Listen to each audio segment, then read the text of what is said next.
Hello there. Woo. Here we are for part 3. Yeah! So this is Struggling Being Me series, part 3. If you guys don't know what this is just struggles that I experience as being a morbidly obese girl. And the reason why that I titled it Struggling Being Me is because not all struggles are the same for everyone. So this is just what I experience myself.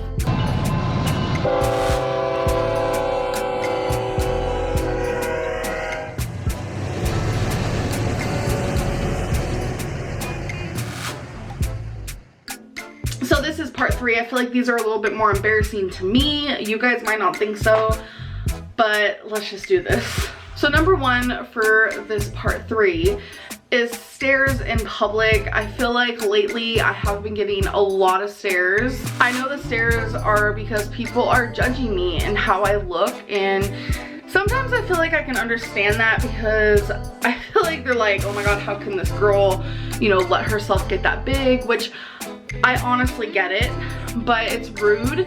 And especially when I get laughed at or I'm literally being fat shamed in public, it's just not okay. It's embarrassing. And sometimes it makes me not even want to go in public. Just imagine going in public and every day people are like almost like mocking you, mimicking you, staring at you, and making you feel like a monster. So number 2 is movie theater seats. So I can't go to a movie theater unless the arms go up. And I don't take up 2 seats. I know that's like a big misconception, but I like to have 2 seats just in case. I like to be comfortable and I put the arm up and I just kind of enjoy myself. So I feel like that's really embarrassing because if I go to a new movie theater, I literally Google like their seats, and if I can't find images on their website or anything, I will call. I have done this before and say, do your movie theater seats, do the arms go up? I've done that before, and if they don't, I can't go because I do got myself a big butt.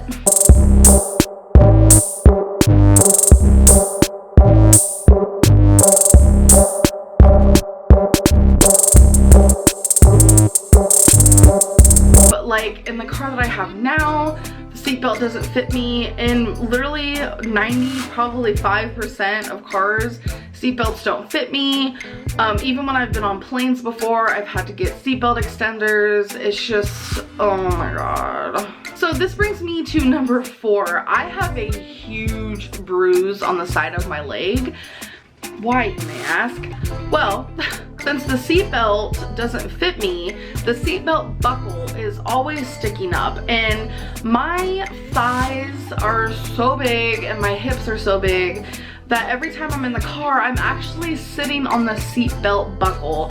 It is rather painful, and I have an everlasting bruise that is on my leg, and that is because I do go in the car every single day. I can't sit in a car comfortably, like at all. And you know, that bruise hurts, and every time I get in the car it hurts, and it's just something that I struggle with on the daily, and it's just something I'm kind of getting used to. Number 5 is like, it is really hard for me to bend down and tie my shoes and put on socks. So I have found a way that works for me. I will sit on the couch or I'll sit on my bed and I'll do one, this is funny, I'll do 1 foot at a time, and I'll kind of like turn and then put my leg up, and then, you know, I'm able to do it like that. But it's like, I can't do it like normal people. I can't do it standing up. I can't do it bending down. I have to bend my leg. I don't really know how to explain what I'm trying to say, but I can't do it like normal people at all. Number 6 is if I am, you know, in the living room or I'm in my bedroom, I always have to have a blanket on me. It's come to the point where even when I go to Becky's family's house, I have a blanket on me. They have like, you know, regular living room blankets, and they let me use that. And it's an insecurity thing. Blankets make me feel more secure. I feel like, you know, without one, I am showing all my goods, all my rolls, and it's like, I feel like people are judging me. But the minute I have a blanket on my body, I feel like a completely different person. I feel like there's no more judgment. People aren't looking at me no more. I'm not saying that people in my life are looking at me. I'm not saying that Becky's family are looking at me. I'm not saying that my friends or my roommate or my girlfriend are looking at me in like a wrong or rude way. But I'm just saying, like, the blanket makes me feel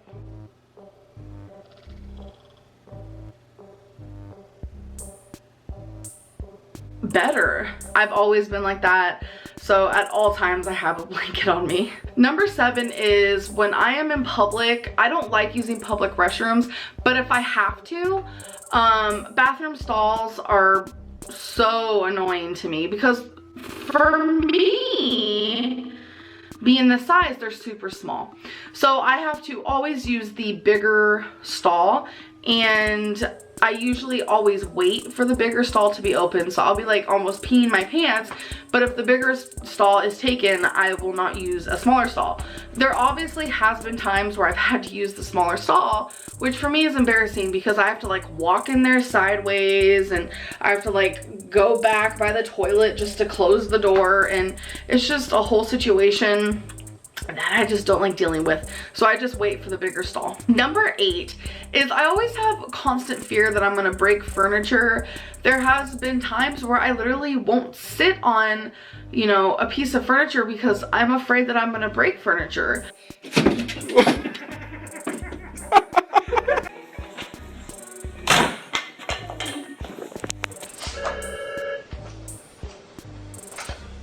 Hey, Mike, Sarah, come help you. A little backstory, I've only broken a couple things in my life, but it's always like for good reason. Does that make sense? Like I got this really cheap chair at Walmart one time and I used it a lot and I ended up breaking it.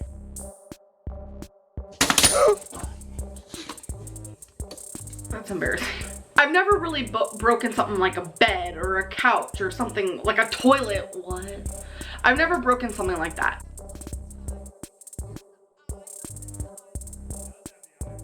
Are you sure about that? Okay, I'll stop. Oh shit! Quit, I'm gonna pee! I'm gonna pee! But I always have fears that I'm going to, or I have fears that I'm gonna like fall through the shower, like really stupid things like that. But it's like a constant fear, like constant. Like if I go to a trailer, like, cause I do have some friends that live in trailers. If I like go to a trailer, I'm afraid that I'm gonna fall through their floor. Like I'm terrified. Or if I walk on like wooded stairs or like a porch that's wooded, I am terrified that I'm gonna fall through the floor and then I'm gonna break the wood. There are certain chairs at Becky's family's house that I will not sit in at all because I am too afraid that I'm gonna break them. But it's like, I know I'm not going to. Maybe I will, who knows? But I'm just so scared of constantly breaking anything. So when I'm like standing around not sitting and people are like, why aren't you sitting down? The only thing I can say is, oh, I'm good, I'm good. I'm not gonna sit there and be like, oh, because I'm afraid I'm gonna break your furniture. That's like, it's so embarrassing. So number 9 is a little bit deeper. It's disliking myself purely because of how I look. And Accept yourself. Love yourself. Accept yourself. Love yourself. It starts with you. It starts with you. I'm not one of those people who like to, you know, honk my horn or whatever, but I know I have a big heart. I'm very empathetic. I'm a good person. I give when I can, and I know these things. I'm very kind, warm-hearted, you know, here I go, honking my horn. But it's like, sometimes I forget all those things because the only thing I can focus on is the fact that I am morbidly obese, and I will begin to hate myself just purely because of that. And I know a lot of people look at me and they automatically judge a book by its cover and form opinions on me just based on how I look, and I kind of feel like I treat myself the same way. And if I was to ignore how I looked and just based my opinion on myself just strictly on who I am as a person, I would love myself. But I judge myself on how I look all the time, and I hate myself because of it majority of the time, and it's a very like unhealthy relationship I have with myself, and it's just, it sucks. So number 10, this is the last struggle that I will be talking about. Can we believe it? So number 10 is, this is embarrassing for me. So we have a walk-in shower. The walk-in shower has, you know, okay, so there's two clear doors that are like this, and they'll close like that, okay? So this little space, once I open the door and move it over, there's this little space that you walk into the shower. This, okay, this makes me want to cry. I have gotten stuck before. It hurts to get in the shower because it's such a small space that I have to walk into. To the average person, it's probably, you know, perfectly fine.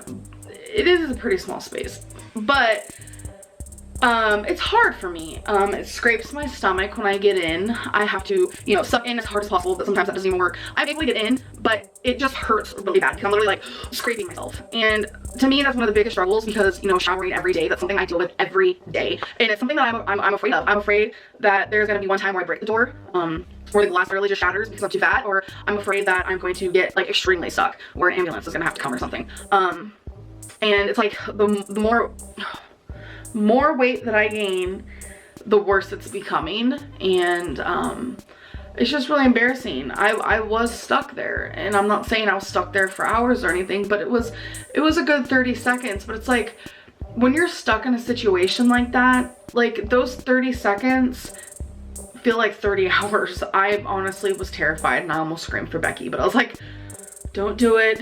You can get yourself out of the situation. It hurt really bad. But it's just something I have to deal with on a daily basis until I can get my crap together, lose weight, and just become a better person. So if you guys watched all 3 of these videos, thank you so much. I really hope that one day I can look back at this and be like, I'm glad I don't have to deal with those things anymore. So if you like the series, let me know. I can do more series videos. I don't know. I just figured it'd be something interesting for you guys. And yeah, so I hope you guys enjoyed, and I'll see you guys in my next video. Bye.